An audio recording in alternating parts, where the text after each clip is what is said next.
दो गुप्त नवरात्रे होते हैं, थोड़ा ध्यान देंगे। दो गुप्त नवरात्रे होते हैं। एक गुप्त नवरात्रा यही माघ के महीने में आता है। शृंगी ऋषि ने इस गुप्त नवरात्रे का बड़ा वर्णन किया। शृंगी बाबा ने इस गुप्त नवरात्रे के बारे में बहुत कुछ बताया, बहुत कुछ।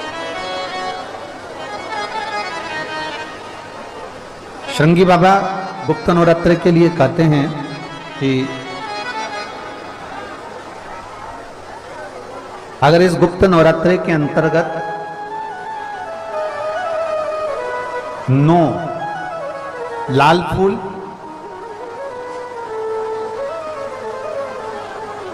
और 5 श्वेत पुष्प, ये दोनों,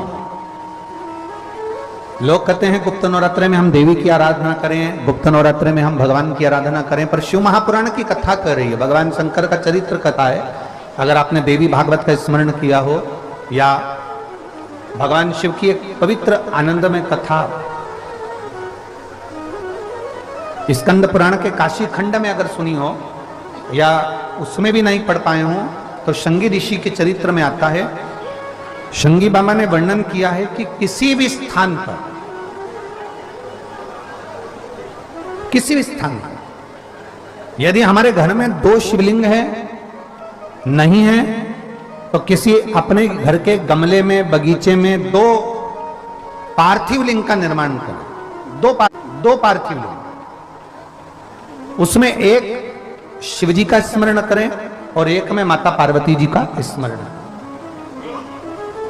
देवादिदेव महादेव के 2 स्वरूप, 2 लिंग प्रकट कर कर एक पर 9 पुष्प लाल और एक पर श्वेत पुष्प 5 समर्पित करें, बाबा की आराधना करें, घी का दीप लगाएं, पूजन करें और बाद में उन शिवलिंग को, उन पुष्पों को विसर्जन करें। किसी भी नदी में, तालाब में, बावड़ी में, अगर वहां नहीं विसर्जन कर सकते हैं तो किसी वृक्ष के नीचे उनका विसर्जन कर दें। पर ये नवरात्रे, ये जो गुप्त नवरात्रे हैं, इस माघ महीने में जो गुप्त नवरात्रे आती है, इसी के अंतर्गत इसका पूजन है। एक बार हमने पहले वर्णन किया था, जिसके यहाँ संतान नहीं होती उसके लिए भी पहले इस माघ महीने में जो गुप्त नवरात्रे आते हैं उसका स्मरण कराया था। कैलाशी अविनाशी है शिव तत्व का है। आप जिस भाव से आप भगवान को रिझाते हो, भगवान उस भाव से अपने भक्तों के करीब पहुंचता है। नवरात्रि में जितनी शंकर की आराधना कर सकते हो उतनी करो। शंकर की आराधना करने से नवरात्रि में शक्ति का बल बढ़ता है, शक्ति का। क्यों गुरुजी नवरात्रि में शंकर जी की आराधना क्यों करना चाहिए? हमने कहा अगर माता रानी से जो मांगना है तुम्हें, अगर तुमने नवरात्रि में शिव जी की आराधना करिए, शंकर की कथा सुनिए, शंकर की आराधना करिए, शिव स्तुति करिए, शंकर को 1 लोटा जल चढ़ाया, मां आद्य शक्ति तुम्हारे पर कृपा करेगी। क्यों? क्योंकि जिस स्थान पर शिवलिंग रखा होता है और जो हस्त कमल है वो मां पार्वती, जगत जननी दुर्गा भवानी है। जब हम जल चढ़ाते हैं मां आद्य शक्ति अम्बा जगदम्बा 64 योगिनियों पर वो जल चढ़ जाता है और जगत जननी नवरात्र में प्रसन्न हो जाती है। वो जल की इतनी महत्वता है। आद्य शक्ति को प्रसन्न करना है, नवरात्र में शिव जी को जल चढ़। बेटियों से कहूंगा, नवयुवक बच्चों से कहूंगा, अगर आप कंपटीशन एग्जाम में बैठ रहे हो, अपनी पूरी मेहनत करो, पूरा परिश्रम करो, रात दिन एक करो और लगे रहो और 9 दिन तक नवरात्रि में 9 लाल फूल की 9 पंखड़ियां या 9 कोई भी चावल लाल कलर में कर कर, कुंकू में कर कर, अगर माँ जगत जननी के मंदिर में नहीं जा सकते, माँ भीड़ रहे तो शिवलिंग की जो जलाधारी है, जहां पानी गोल घूमता है, इस जलाधारी पर कहीं पर भी नवरात्रे में 9 दिन तक या तो लाल फूल की पंखड़ी 9 या 9 चावल के दाने लाल कलर कर कुंकू में, लाल चंदन में उस स्थान पर चढ़ाना प्रारंभ करो। 9 दिन के बाद तुम्हें 15 दिन और निकलेंगे, उसके बाद तुम्हें खुद लगेगा कि तुम्हारी जॉब, तुम्हारी नौकरी तुम्हारा बाबा ने लगाया है। और नवरात्रि में भी अगर आपकी कोई कामना है, आपकी अगर इच्छा है, आपका मन है तो जगत जननी की आराधना करो। पति और पत्नी में अगर क्लेश है तो जगदम्बा के मंदिर में मक्खन चढ़ाओ, प्रेम बढ़ जाए। आज से नवरात्रे प्रारंभ हुए हैं, 9 दिन तक। ये गुप्त नवरात्रे के 9 दिन। अगर आपको ऐसा लगता है कि शिवजी आप बाबा मेरी नहीं सुन रहा, बहुत संघर्ष का जीवन चल रहा है, बहुत परेशानी का जीवन चल रहा है, बहुत कष्ट का जीवन चल रहा है और कोई मंजिल, कोई राह, कोई मार्ग दिख ही नहीं रहा, तुम्हारा कैसा भी दुख है, जो आज से 9 दिन तक का एक नियम ले लो गुप्त नवरात्रे में कि मुझे शिवजी के मंदिर में अशोक सुंदरी वाली जगह पर एक बेलपत्र मां हेमवती माता के नाम से, कौन सी माता? हेमवती, मां हेमवती के नाम से एक बेलपत्र अशोक सुंदरी वाली जगह पर समर्पित करूंगी। 9 दिन का एक नियम धारण करो और 12वें या 15वें दिन आप देखिए आपका जो दुख है मेरा बाबा उसको काट कर ही रहा।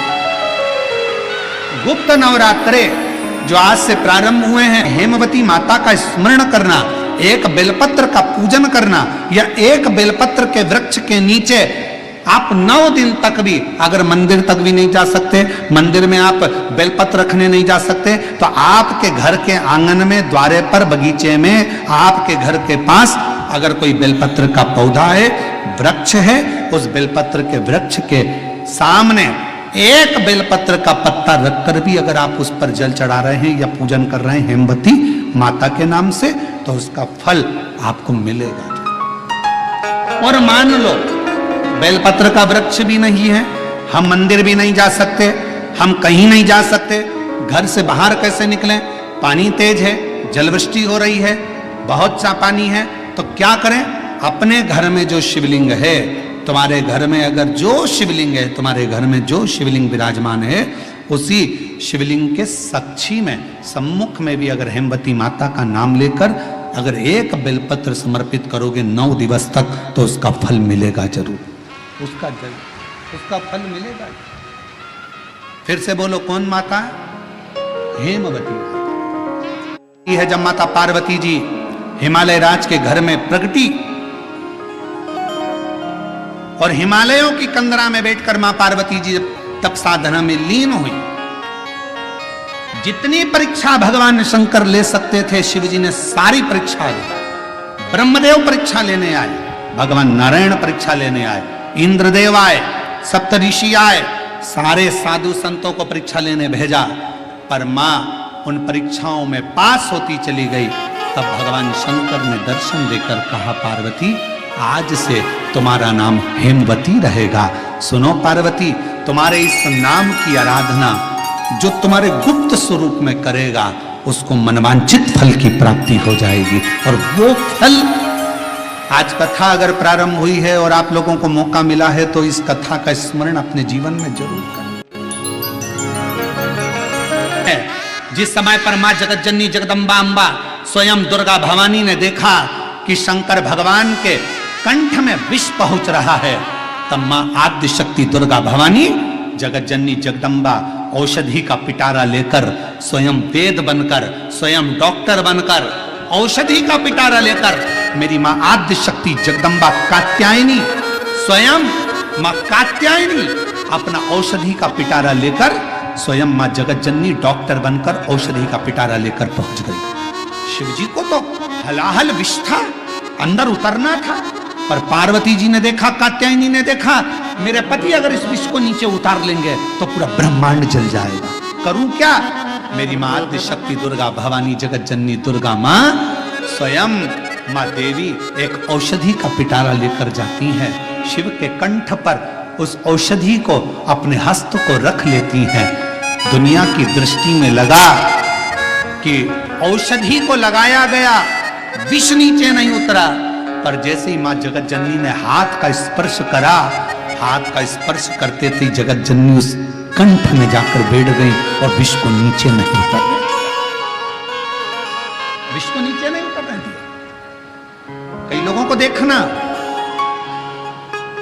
बहुत तेज बुखार आ रहा है, बहुत तेज पेट दुख रहा है, बहुत तेज सिर दर्द हो रहा है, प्रैक्टिकल करके देखना शिव पुराण की कथा का, कहीं सियोर वाला महाराज झूठ तो नहीं बोल रहा।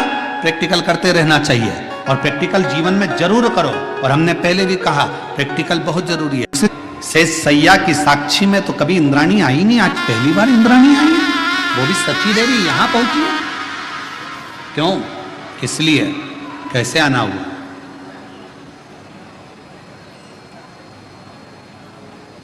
सची देवी ने हाथ जोड़कर कहा, प्रभु मेरे मन का एक संशय है, मेरे मन में बहुत दिनों से एक संशय चल रहा है। मैं पृथ्वी पर गई थी, मृत्यु लोक में गई थी और पृथ्वी पर भ्रमण करते करते गांव में पहुंच गई। वहां पर एक ब्राह्मणी से मेरा मिलना हुआ। उसने मुझे निवेदन करा है, बस भगवान से पूछना कि मेरी किस्मत में औलाद नहीं। भगवान विष्णु ने ब्रह्मा जी को बुलाया, भाग्य देवी को बुलाया, धर्मराज को बुलाया, पूछा बताओ इसके भाग्य में औलाद है कि नहीं। सबने लेखनी देखी, लेखनी देखकर कह दिया कि इसकी किस्मत में औलाद का सुख नहीं है, संतान का सुख नहीं है। इंद्राणी सची देवी की आंख में से जल बहने लगा। बड़ी आस लेकर तो उसने पूछा था। अब मैं उसको जवाब देने नहीं जाऊंगा, क्योंकि अगर मैं बोलने जाऊंगी कि तेरे घर में औलाद का सुख नहीं है, संतान का सुख नहीं है, तो मुझे पकड़ लेगी, चरण पड़े लेगी, तुम मुझे औलाद का सुख दीजिए, संतान दीजिए, मुझे वर दीजिए, कुछ भी करो, मेरे घर में संतान का सुख प्राप्त हो, उसके लिए कुछ कार्य करिए। मैं नीचे नहीं जाऊंगी। सची देवी नहीं गई, नीचे गई नहीं, इंद्राणी गई नहीं। समय बीतते बीतते एक दिन वही श्रेष्ठ बालक जो शंकर भगवान का एक नियम लिया था, एक बेलपत्र समर्पित करने का, वो निकल कर जा रहा था। दूसरे गांव से बहुत तेज जलवृष्टि हो रही थी और बहुत तेज जलवृष्टि में उसने सोचा कहां रुकूं मैं, कहां?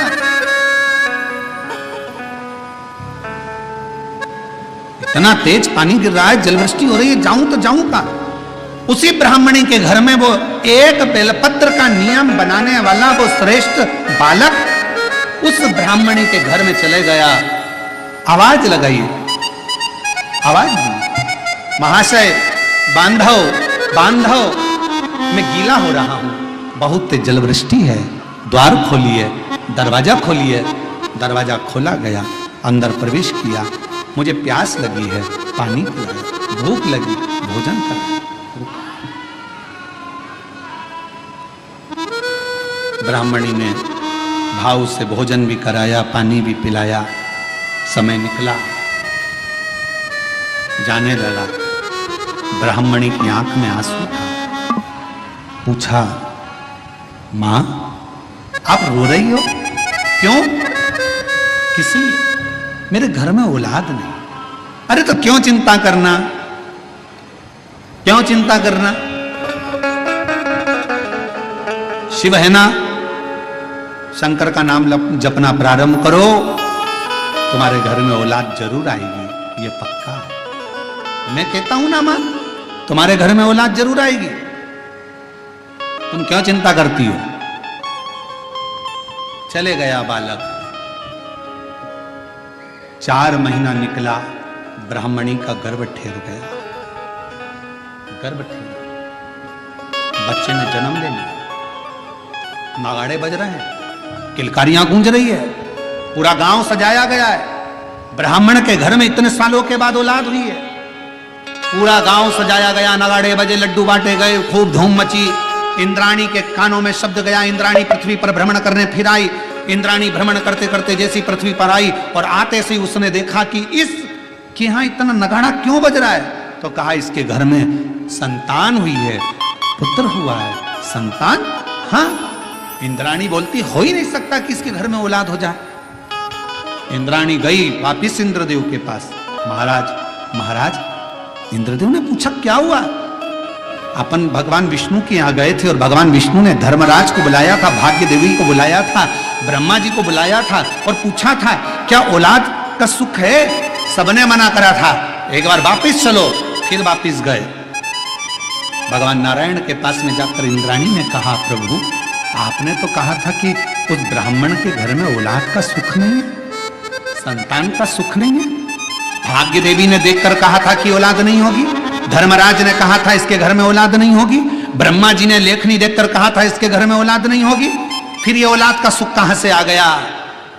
तब भगवान नारायण ने कहा, ब्रह्मणी, ऐ सची देवी, जो देवता भी लेख को नहीं पलट सकते, वो शंकर का एक भक्त उस लेख को पलट सकता है।